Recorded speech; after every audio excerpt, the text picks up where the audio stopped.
XRP alert, $300 million na outflow. Dapat nga ba tayong mag-invest ngayon dito kay XRP? Or isang nga ba itong buying opportunity na signal?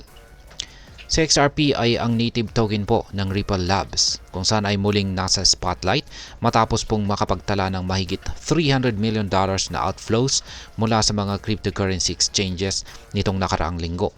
Ang ganito pong klase ng paggalaw ay madalas ituring na indikasyon ng accumulation phase, kung saan ang mga malalaking investors o whales ay nag-accumulate ng tokens para sa long-term gains.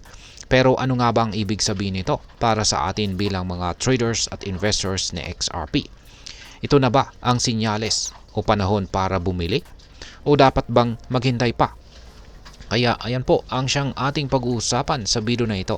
Pero bago po tayo magpatuloy, ay nais ko lamang po munang bigyang linaw ang aking disclaimer kung saan ang nilalaman po ng video na ito ay hindi po ito isang financial advice.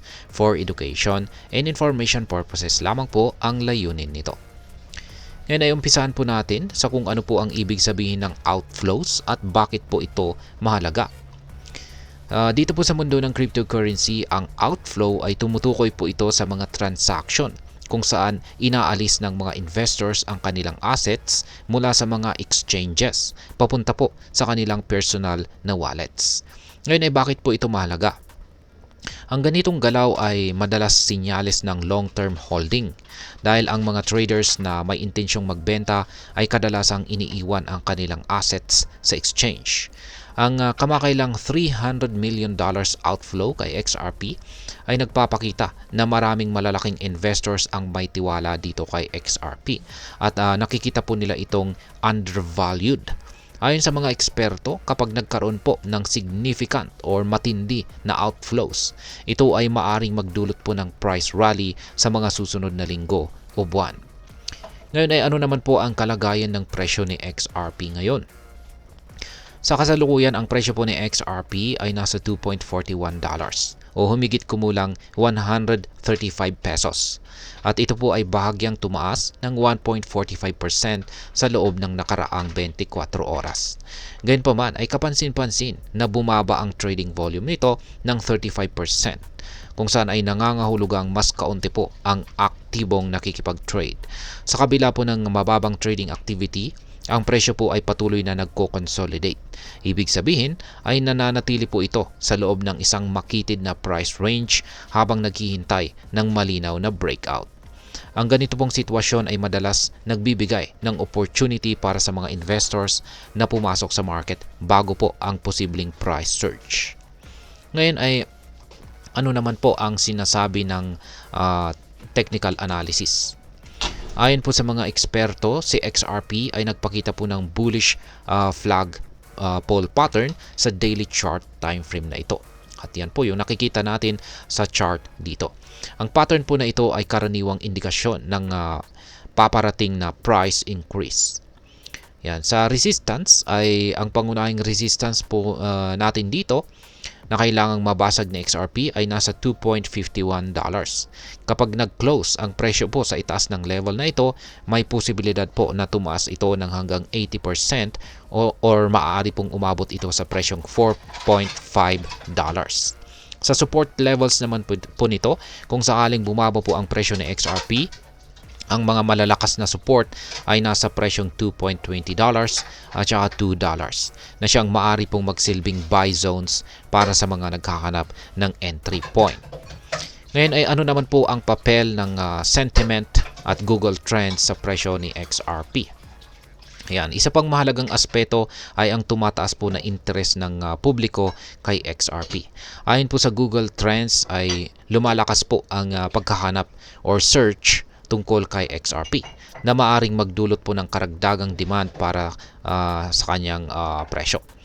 At sa cryptocurrency, ang sentiment po ng market ay isang malaking bagay na nakakaapekto sa presyo, lalo na kung maraming mga retail investors ang naaakit sa hype. Ngayon ay ito na po yung talagang pinakatanong na gusto nating malaman dito. Dapat ba tayong mag-invest ngayon dito kay XRP? Yan, kung isa ka pong Pinoy crypto trader o investor, mahalaga pong isaalang-alang natin ang tatlong mga bagay na ito sa ating pagdidesisyon. Una ay accumulate during consolidation. Yan. Ang kasalukuyang accumulation phase ay nagbibigay po ito ng magandang oportunidad para sa mga long-term investors. Ang $300 million na outflows ay indikasyon po ito ng kumpiyansa or confidence ng mga malalaking players sa market. Pangalawa ay i-monitor po natin ang mga key levels. Yan, abangan po natin ang breakout sa mga resistance levels, lalong-lalo na po ang kasalukuyang resistance level na nasa $2.51. Sapagkat kapag ito po ang nangyari, maaring makita po natin ang mabilis na pag-akyat na presyo ni XRP. At ang pangatlo ay huwag po tayong magmadali. Para sa mga short-term traders, maghintay ng malinaw na signal bago po pumasok. Tandaan na volatile po ang crypto market kaya't mahalaga ang tamang timing. Ngayon ay ano naman po ang maaring maging epekto nito para sa atin bilang mga Pinoy crypto traders at investors ni XRP.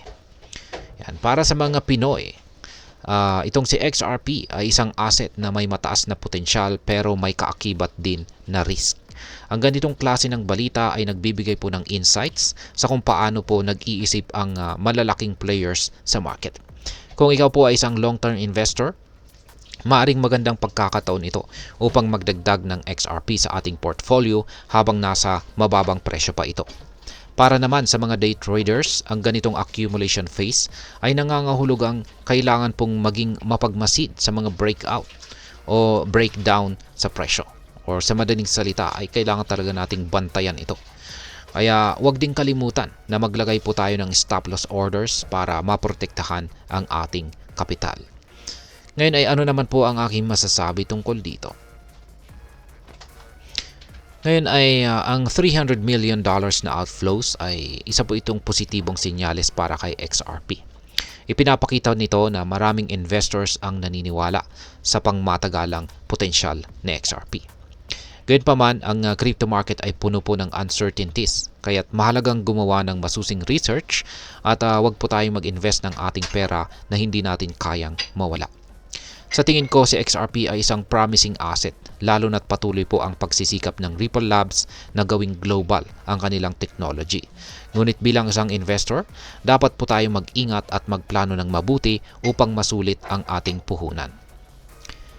Ngayon ay ano po ang dapat nating gawin bilang mga trader o investor ni XRP? Ang kasalukuyang kalagayan po ng XRP ay nagpapakita po ng potensyal para sa paglago.